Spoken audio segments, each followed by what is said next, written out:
तर इथं part 5 start झाले आणि आता आम्ही ती हाईड अँड सीकची गेम स्टॉप करणार आहे कारण की आम्हाला दुसरे गेम खेळायचे. तर त्या गेमचं नाव आहे, तर तो गेम आहे मारामारीचं. म्हणजे ते ना म्हणजे आपली बॅक साईड, आपली जी बॅक आहे ना, पाठीला मारून नाही द्यायचं. पाठीला मारून नाही द्यायचं. पाठीला ज्याला मारून ते लगेच आउट.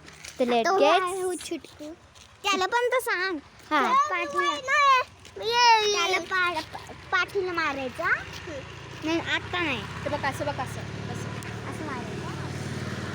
बघ असं मारायचं, असं असं मारून द्यायचं नाही.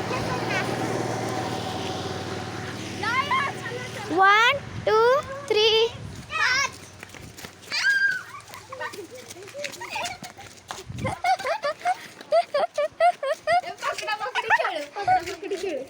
ठीक आहे. आता गेम कॅन्सल. आता काय पकडा पकडी खेळायची. पकडा पकडी.